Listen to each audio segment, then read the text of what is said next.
अस्सलाम वालेकुम। हमने पहले पढ़ी थी सी प्लस प्लस। तो उसमें और जावा में थोड़ा सा डिफरेंस है, क्योंकि उसमें हमने पढ़ा था पी ओ पी।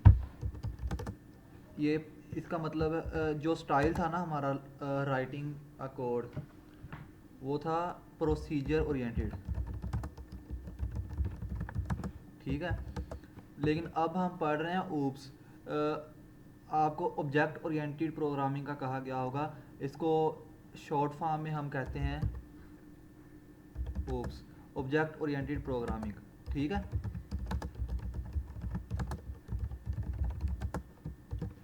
तो सबसे पहले हम ये देख लेते हैं कि हम सी प्लस प्लस में जो प्रोसीजर ओरिएंटेड प्रोग्रामिंग पढ़ रहे थे उसमें और इसमें डिफरेंस क्या है। बेसिकली जो प्रोसीजर ओरिएंटेड प्रोग्रामिंग है, इसका मतलब क्या है कि जब हम कोड लिखते हैं, वो चाहे जितना स्मॉल कोड हो या फिर जितना भी लेंथी हो, वो हम प्रोसीजर्स में स्टेप बाय स्टेप लिखते हैं, टॉप टू बॉटम अप्रोच में, कि एक जो इंस्ट्रक्शन है वो दूसरी के साथ लिंक्ड होती है उसमें। ठीक है। और दूसरा ये है कि वो कोई ना इतनी एफिशिएंट अप्रोच नहीं थी। लाइक अगर हम छोटा सा प्रोग्राम लिखते हैं तो तब तक तो बिल्कुल ठीक है, लेकिन जब हम एक एप्लीकेशन बना रहे हैं लाइक व्हाट्सएप फेसबुक, तो उसमें हमें कुछ चीज़ें हैं जो बार बार यूज़ करनी पड़ती हैं। ठीक है। तो जैसे मतलब ये मैंने एप्लीकेशन ओपन की हुई है, एम एस वर्ड। इसमें यहाँ पर मैं क्लिक करता हूँ तो कोई एक्शन परफॉर्म होता है। ठीक है। और यहाँ पर क्लिक करता हूँ, कोई एक्शन परफॉर्म होता है। इसी तरीके से यहाँ कुछ चीज़ें ऐसी हैं जो हमें बार बार जिनकी ज़रूरत पेश आ रही है इस्तेमाल करने की। तो एज अ डेवलपर अगर हम थिंक करेंगे तो हमें ये कोड बार बार यूज़ करना है कि इस चीज़ पर क्लिक करने से क्या होगा। तो ऐसी सूरत हाल में प्रोसीजर ओरिएंटेड में हम क्या करते थे कि हम उस कोड को बार बार लिखते थे। एक बटन बनाया, उसमें वो कोड लिखा, उसके बाद हमने एक और बनाया, उसमें भी वही कोड लिखा। ठीक है। तो हमने पढ़ा था कंसोल एप्लीकेशन। अब भी हम जो है कंसोल एप्लीकेशन ही पढ़ेंगे, जहाँ पर हमारा कोड एक ब्लैक, बिल्कुल ब्लैंक स्क्रीन होगी टर्मिनल की तरह की, जिसमें हमारा टेक्सचुअल फॉर्म में आउटपुट आएगी। लेकिन बेसिकली प्रोग्रामिंग लैंग्वेज जो होती है उसका मकसद होता है जी यू आई ऐप्स बनाना। ठीक है। जी यू आई का मतलब graphical user interference, graphical user interface. ठीक है। ये ऐप्स कौन सी होती हैं? जो हमें विजुअली नज़र आ रही होती हैं। फॉर एग्जांपल अब मैंने ये नोट पैड ओपन किया हुआ है या फिर एम एस वर्ड ओपन किया हुआ है, इसमें मुझे नज़र आ रहा है कि ये इसका हेडर है, इसमें कुछ बटन्स लगे हुए हैं, कुछ लिस्ट्स हैं। ठीक है। और ये जूम इन जूम आउट वगैरह ईच एंड एवरीथिंग मैं इनको देख रहा हूँ। ये हमारे पास क्या है? ये है जी यू आई ऐप। लेकिन दूसरी तरफ मैं अगर सी एम डी ओपन करूँ तो ये देखें, यहाँ पर कुछ भी हम लिखेंगे ना, फॉर एग्जांपल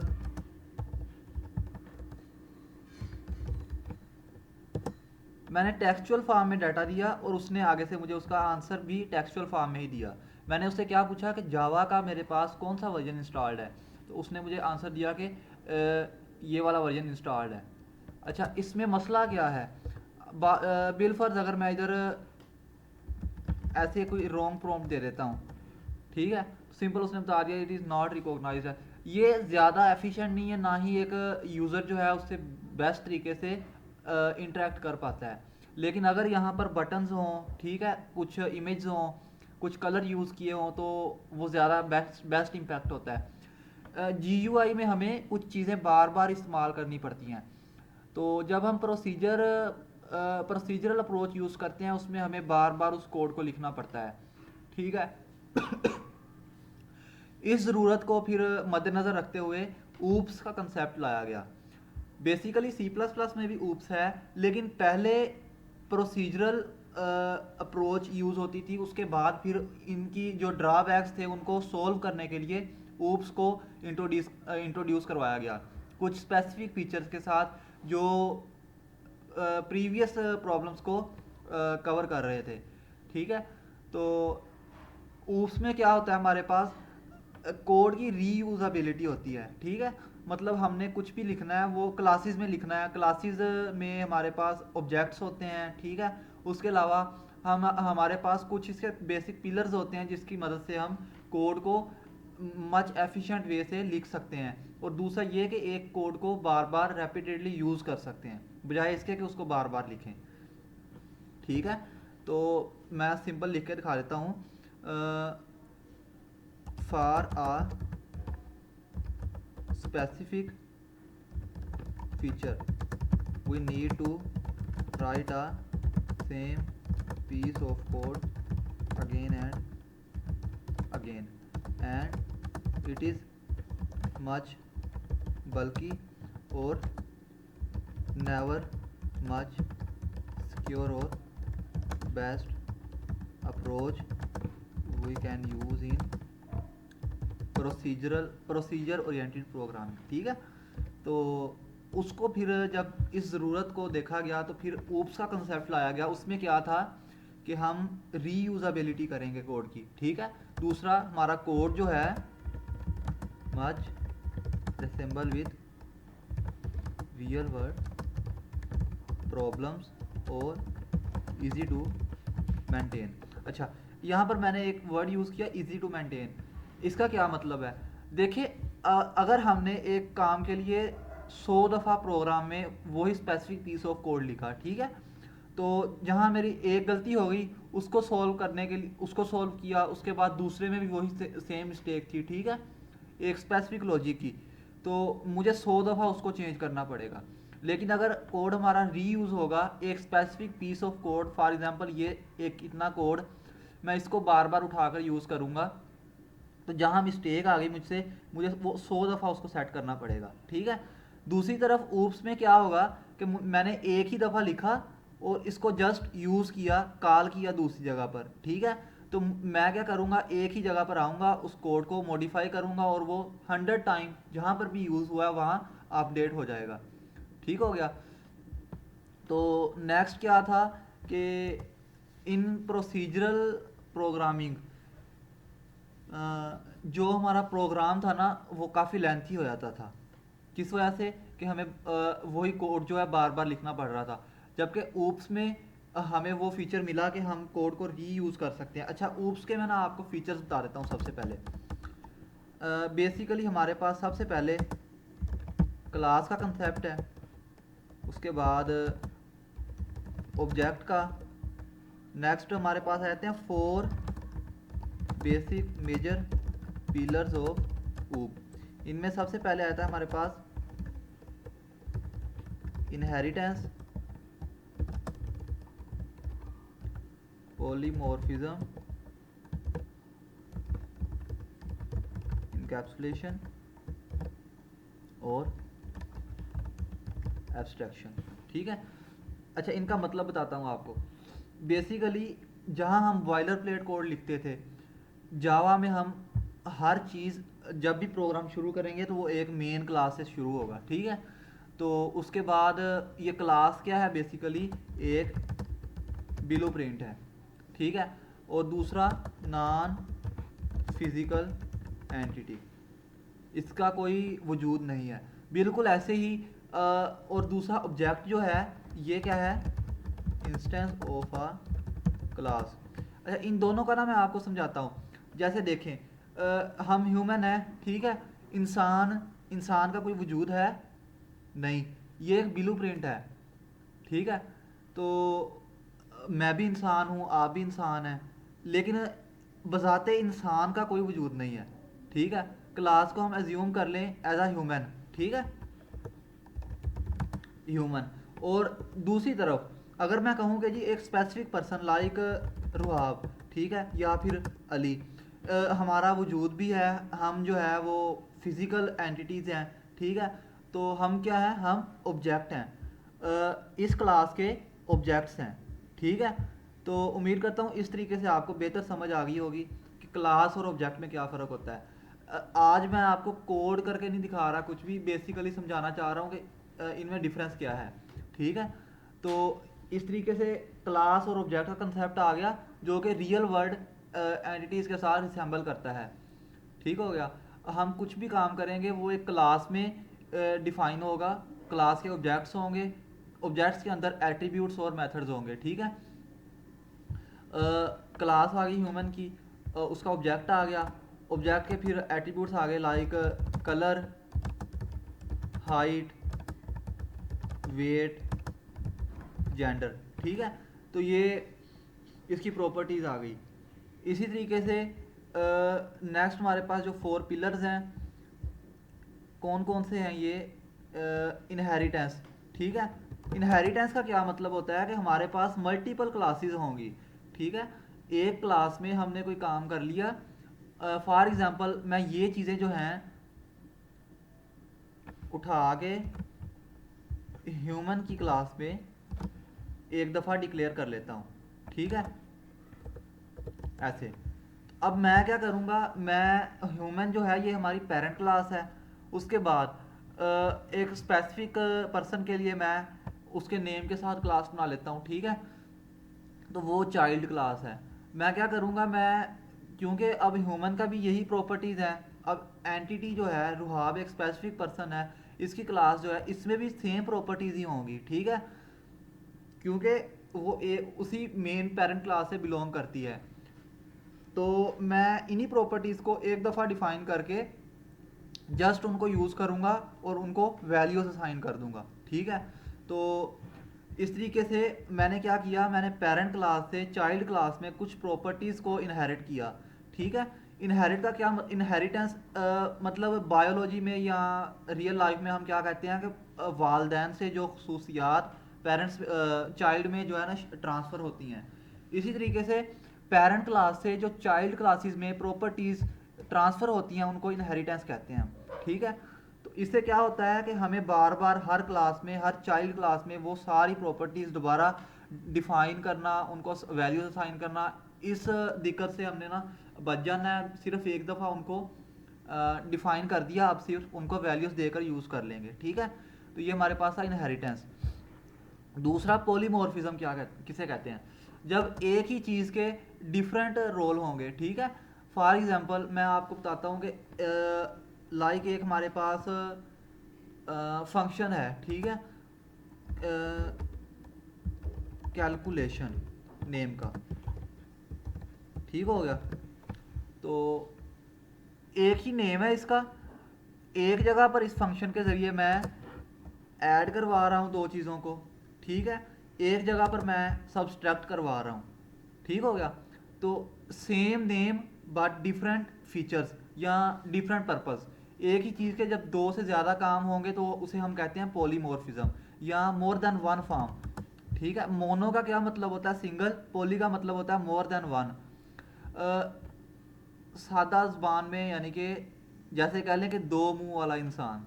ठीक है, एक ही चीज़ के मुख्तलिफ काम है, कभी वो एडिशन का काम कर रहा है, कभी वो सब्सट्रैक्शन का काम कर रहा है सेम नेम के साथ, तो इसको हम पॉलीमॉर्फिज्म कहते हैं। इनकैप्सुलेशन किसे कहते हैं?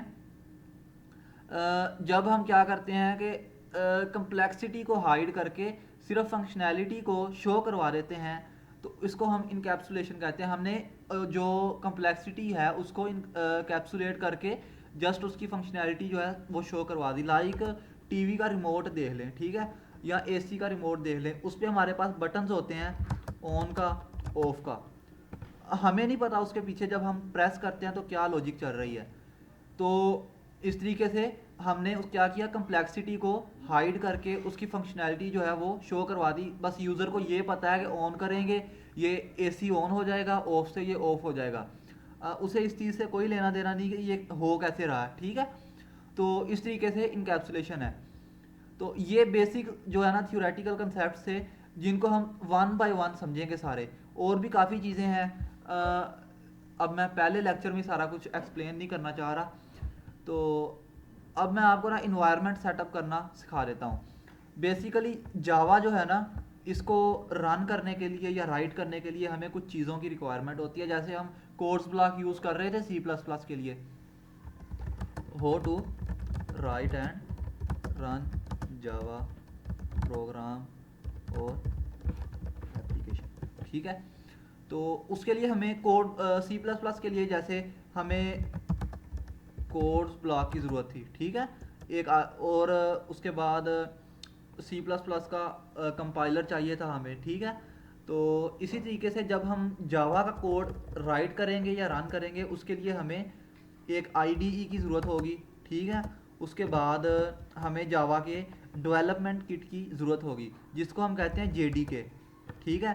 जेडीके क्या है, इसमें वो तमाम चीज़ें इनकैप्सुलेट होती हैं, जेवीएम और जेआरई, ठीक है। और JDK Java development kit. JVM क्या है, जावा वर्चुअल मशीन, जिसकी बदौलत हमारा जावा का प्रोग्राम रन होता है, ठीक है। और जेआरई जावा रन टाइम एनवायरनमेंट प्रोवाइड करती है, और जेडीके जावा डेवलपमेंट किट जिसके अंदर सारा कुछ होता है, ठीक है। तो मैं आपको बताऊंगा कैसे सारा कुछ आपने सेटअप करना है। इन चीज़ों के बाद आपको एक और चीज़ इंस्टॉल करनी पड़ेगी। अच्छा, आईडीई हमारे पास जो है ना, ये हम वी एस कोड कर लेते हैं इंस्टॉल, सबसे बेस्ट है। और दूसरा, इंडस्ट्रियल लेवल तक इसकी अप्रोच है, आपको थोड़ा सा फ्लो समझ आएगा कि इंडस्ट्रियल लेवल पर वर्क कैसे करते हैं। इसमें हम एक्सटेंशंस में जाके install extension pack for Java search करेंगे ना, तो हमारे पास आ जाएंगे, और उसको हम इंस्टॉल कर लेंगे। उसके बाद दूसरी चीज़ ये कि जैसे हम सी प्लस प्लस में कोई भी नेम दे देते थे, इसी तरीके से जावा के कुछ रूल्स होते हैं फाइल क्रिएट करने के, वो आपको मैं बाद में बताता हूँ। सबसे पहले हम जाएंगे क्रोम पे, और इधर हम लिखेंगे download V S code, visual studio code. ऐसे विजुअल स्टूडियो कोड की ऑफिशियल वेबसाइट आ जाएगी, इधर हम क्लिक करेंगे, और सिंपल जो है विंडो सेलेक्ट करेंगे ना जैसे, तो इधर से हम डाउनलोड कर लेंगे। ये मेरे डाउनलोड स्टार्ट हो गया, ठीक है। अब मैं नहीं कर रहा क्योंकि मेरे पास ऑलरेडी अवेलेबल है। ये डाउनलोड होगा, उसके बाद आपने नेक्स्ट नेक्स्ट पे क्लिक करके इंस्टॉल पे क्लिक कर देना, और ये आपके पास सेटअप कंप्लीट हो जाएगा, ठीक है। कंप्लीट हो जाएगा, उसके बाद आपने इधर आकर सिंपल ऐसे विजुअल स्टूडियो लिखना है, और ये आपके पास आ जाएगा विजुअल स्टूडियो कोड। मेरे पास दो हैं, एक विजुअल स्टूडियो और चीज़ है, और वी एस कोड और चीज़ है। तो ये बिलू वाला जो है ना, ये आपके पास आएगा, इसका मतलब है कि आपके पास सेटअप कंप्लीट हो गया, ठीक है। अगर कोई मसला होगा तो आप मुझसे पूछ लीजिएगा। मैं इसलिए कह रहा हूँ कि आप थोड़ा सा रिसर्च वर्क करें, जहाँ आप अटक जाएंगे वहाँ फिर मैं आपको बता दूंगा। अच्छा, उसके बाद आपने दूसरी चीज़ क्या करनी है, ऐसे JDK लिखेंगे और इसको प्रेस करेंगे, आपके पास ओरेकल की वेबसाइट आ जाएगी जहाँ पर जावा डाउनलोड, ठीक है। इस पर क्लिक करें, ओपन करें इसको, और उसके बाद जनाब यहाँ पर आकर अपना ऑपरेटिंग सिस्टम सेलेक्ट करें।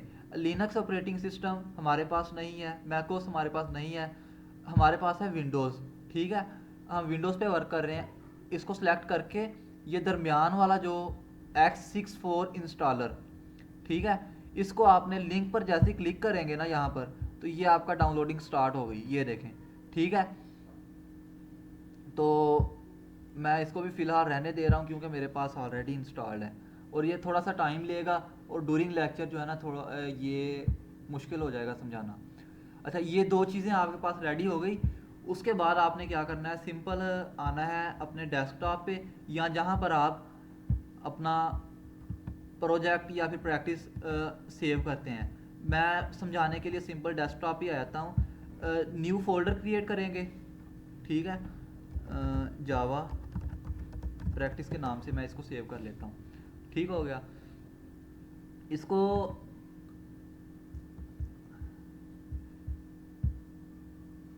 इधर आके सर्च बार में विजुअल स्टूडियो सर्च करके इसको ओपन कर लेंगे, ठीक है।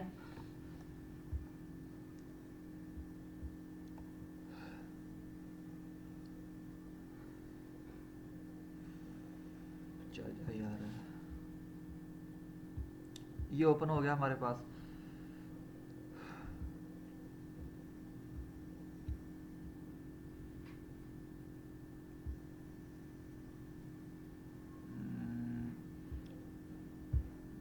अच्छा, मैं सारा कुछ ना ऐसे आपके पास इंटरफेस आएगा, ठीक है। तो सबसे पहले एक तरीकाकार है, यहाँ से आप ओपन फोल्डर कर लें। अगर यहाँ से नहीं, ये ऊपर जो है ना बिल्कुल टॉप लेफ्ट साइड पे वी एस कोड का आइकन होगा, उसके साथ फाइल का ऑप्शन होगा। इधर आकर आपने ओपन फोल्डर पे आना है, ठीक है, जो हमने ऑलरेडी क्रिएट किया हुआ है।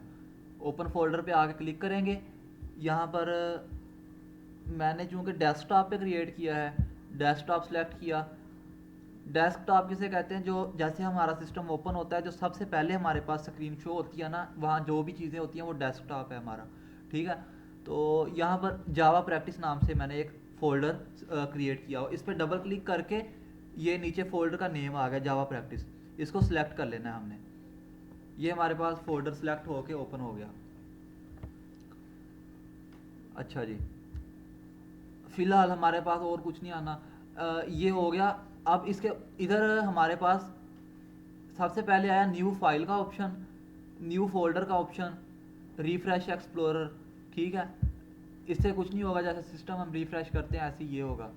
और दूसरा कोलैप्स फोल्डर इन एक्सप्लोरर, इससे हमारा कोई काम नहीं है। ठीक है, हमने सिंपल जाना है इधर न्यू फाइल पे। अच्छा, अब मैं आपको बताता हूँ कि जावा का जो प्रोग्राम होता है ना वो क्लास में लिखते हैं हम। एक मेन क्लास होगी, उसके अंदर हम उसका कोड लिखेंगे। ठीक है, तो जो हमने फाइल का नेम देना है ना, लाइक मैं देता हूँ capital F first dot C plus plus में जैसे डॉट सी पी पी लगाते थे, इधर हमने सिंपल जावा लिखना है और ये जे का साइन आ जाएगा साथ, मतलब ओके है, ये क्रिएट हो गया। ठीक है, अब जो हमने फाइल का नाम सेट किया हुआ है, जैसे फर्स्ट लिखा है मैंने फाइल का नेम, हमने मेन क्लास का नेम वही देना है, अदरवाइज एरर आएगा। ठीक है, अच्छा इधर आके अब सबसे पहले आपने क्या करना है, इधर ये स्क्वायर बना हुआ है, 4 बॉक्सेस, एक्सटेंशंस लिखा आएगा साथ। ठीक है, अगर नहीं तो आप कंट्रोल शिफ्ट और एक्स को प्रेस करेंगे तो ये ओपन हो जाएगा। इस पर मैं क्लिक करता हूँ, ये एक्सटेंशंस आ गई। ठीक हो गया। ये इधर सर्च करें extension pack for Java.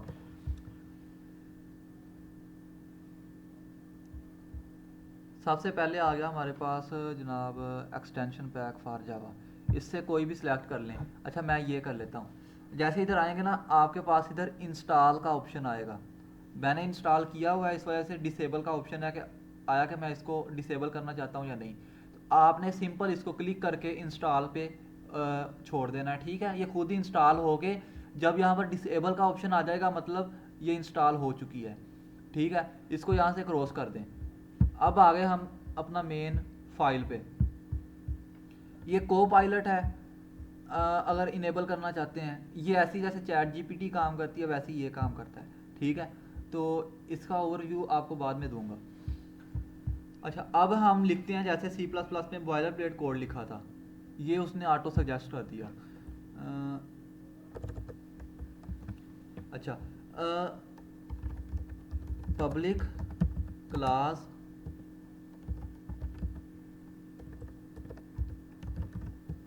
First. ठीक है, क्लास क्रिएट करने के लिए सबसे पहले पब्लिक कीवर्ड, उसके बाद क्लास कीवर्ड, और जो हमारा फाइल का नेम है वही नाम इधर फर्स्ट लिखा मैंने और ये क्रिएट होगी। अच्छा, अगर मैं इधर कोई और नेम लगाता हूँ लाइक टेस्ट। ठीक है, तो ये देखें ये एरर दे रहा है। क्या एरर दे रहा है? The public type test must be defined in its own file Java. ठीक है, तो एरर दे रहा है जनाब, आपकी फ़ाइल का जो नेम है वही नेम यूज़ करें। अच्छा, मैं फ़र्स्ट लिख लेता हूँ इधर। ये हमारे पास इसकी क्लास क्रिएट हो गई। अब हमने क्या करना है, इसमें मेन क्लास है, इसमें हमने बनाना है जैसे हम सी प्लस प्लस में मेन मेथड बनाते थे इंट मेन के नाम से, ऐसे ही इधर हमने मेन मेथड बनाना है। वो कैसे बनेगा? सिंटैक्स थोड़ा सा डिफरेंट होगा लेकिन चीज़ें मिलती जुलती ही हैं। अच्छा, पब्लिक स्टैटिक void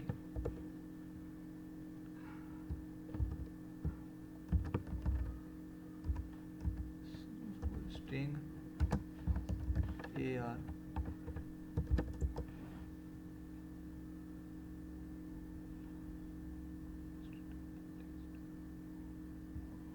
अच्छा जी,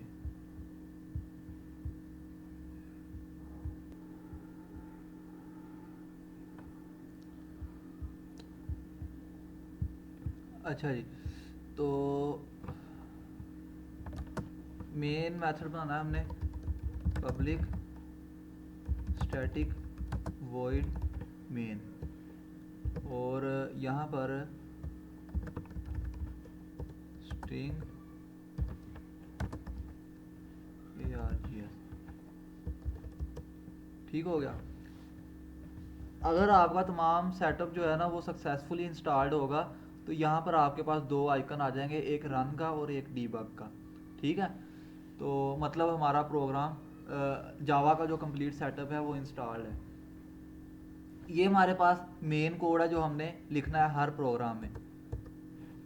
तो पब्लिक कीवर्ड ये है, ये क्या डिफाइन कर रहा है कि ये हमारा जो क्लास है ये इसका स्कोप क्या है, ठीक है। तो एक्सेस मॉडिफायर, पब्लिक की जगह अगर हम प्राइवेट कर देंगे तो वो दूसरी जगहों पर एक्सेस नहीं हो पाएगी, ठीक है। क्लास कीवर्ड क्या है, अच्छा पब्लिक प्राइवेट आई थिंक मैंने आपको सी प्लस प्लस में भी समझाए थे। एक पब्लिक होता है, एक प्राइवेट होता है और दूसरा एक और होता है, वो नेम मेरे जहन में नहीं आ रहा। अच्छा, क्लास कीवर्ड क्या शो कर रहा है कि यहाँ पर हमने क्लास क्रिएट की है और दूसरा नेक्स्ट इसके बाद नेम, ठीक है। और अगेन मेन फंक्शन में पब्लिक, स्टैटिक और वॉइड, ठीक है। स्टैटिक का क्या मतलब है कि हमें इसका ऑब्जेक्ट बनाने की ज़रूरत नहीं है, ठीक है। और जो वॉइड है, वॉइड का मतलब है कि ये जो मेन फंक्शन है कोई भी चीज़ रिटर्न नहीं कर रहा, ठीक है। तो उसके बाद स्ट्रिंग आर्गूमेंट्स, अच्छा इसके दरमियान में हम जो भी लिखेंगे ना वो हमारे पास एग्जीक्यूट होगा। और दूसरा ये कि मेन फंक्शन जो है ना ये स्टार्टिंग पॉइंट होता है। मेन क्लास में मेन फंक्शन जो है यहाँ से प्रोग्राम की एग्जीक्यूशन स्टार्ट होगी, बिल्कुल ऐसी जैसे सी प्लस प्लस में मेन मेथड से स्टार्ट होती थी। सी प्लस प्लस में हम क्या करते थे, हम सिंपल सी आउट लिख कर कोई भी चीज़ प्रिंट करवा देते थे, ठीक है। तो यहाँ पर प्रिंट करवाने का थोड़ा सा डिफरेंट मेथड है, ऐसे system dot out dot print और नेक्स्ट जो है ब्रैकेट्स, ठीक है। इस तरीके से ये स्टेटमेंट हम यूज़ करेंगे जब भी प्रिंट करवाएं। तो अच्छा, यहाँ पर प्रिंट और प्रिंट एलन, ठीक है। प्रिंट का क्या मतलब है कि जब हम नेक्स्ट लाइन में दोबारा कोई चीज़ लिखेंगे तो वो इसी लाइन के आगे से स्टार्ट होगी। अगर हम प्रिंट एल एन लिखेंगे तो इसका मतलब होगा जैसे हम सी प्लस प्लस में एंड में ई एंड डी एल लिखते थे, ठीक है, लाइन ब्रेकिंग के लिए। तो ये लाइन ब्रेकिंग के लिए है। तो मैं यहाँ मैसेज लिखता हूँ, hello this is my first Java program, ठीक हो गया। अब इसको रन करके देखते हैं।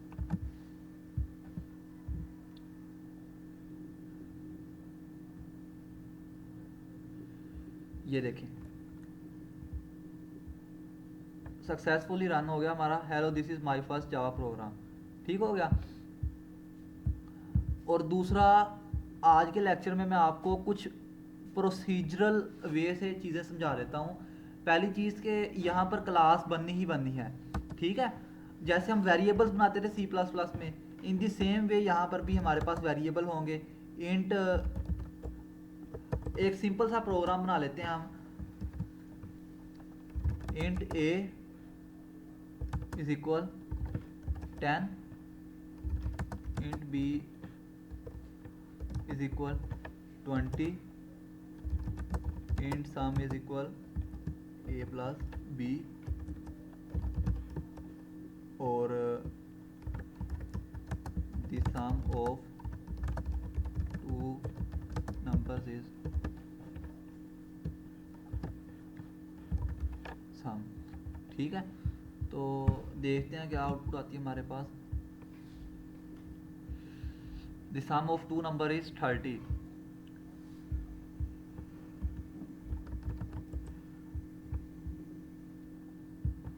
तो मैंने क्या किया, मैंने सिंपल दो वेरिएबल्स को प्लस करके आंसर निकाला। अच्छा, उसके बाद ये तो हो गया हमारे पास वेरिएबल्स, ठीक है। स्ट्रिंग नेम टाइप का, इंट टाइप का, डबल, फ्लोट, चार, सारी डाटा टाइप्स वही हैं जैसे हमने सी प्लस प्लस में पढ़ी थी।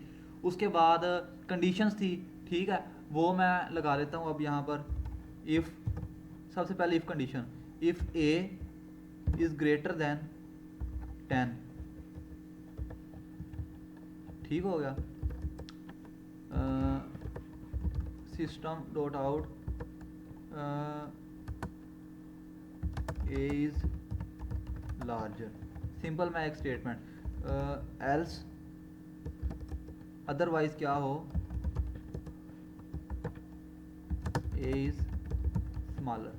ठीक है, मतलब इफ़ कंडीशन और एल्स कंडीशन वैसे ही लिखेंगे जैसे सी प्लस प्लस में थी, सिर्फ सी आउट की जगह हमारे पास system dot out dot println का ये स्टेटमेंट आ गई हमारे पास। ठीक है, तो ए इज़ लार्जर क्योंकि ये ए जो है 10 के इक्वल है, ये चीज़ें हो गई। और उसके बाद हमारे पास इसको मैं कमेंट आउट कर देता हूँ। अब देखते हैं हम लूप्स कैसे थी। While a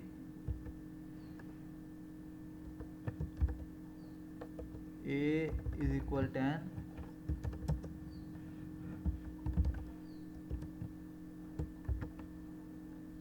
out you in. ठीक है, मैंने एक रैंडम जो है ना लूप बना दी,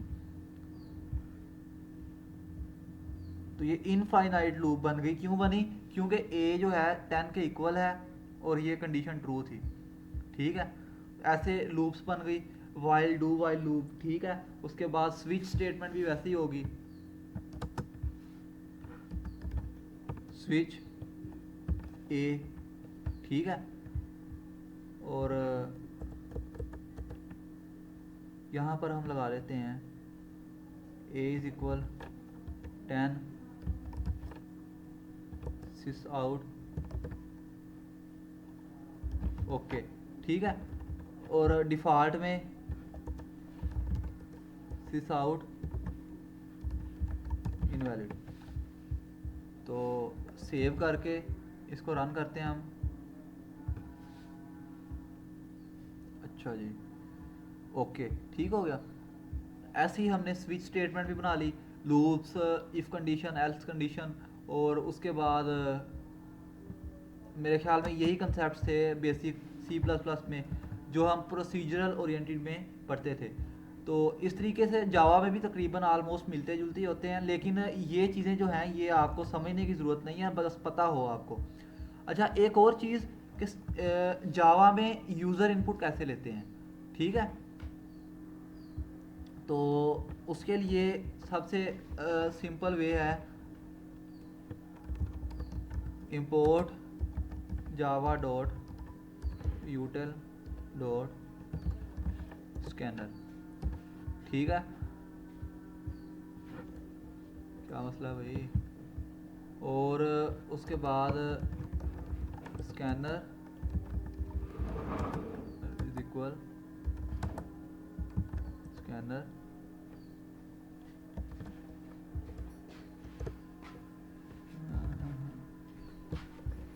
और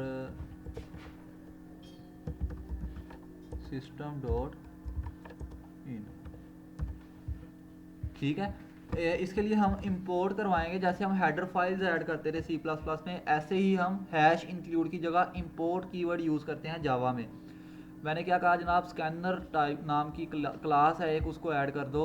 और ये मैंने ऑब्जेक्ट बनाया उस क्लास का। ऑब्जेक्ट बनता है हमेशा न्यू कीवर्ड से। अभी फ़िलहाल इसको रहने दे, ऑब्जेक्ट का मैं आपको कल को बताऊंगा। तो ये हो गया। उसके बाद अब मैं कहता हूँ जनाब सिस नहीं, सिस आउट इंटर यूर नेम। ठीक है, तो नेम चूँकि स्ट्रिंग टाइप का है तो क्या होगा यार, स्ट्रिंग नेम इज इक्वल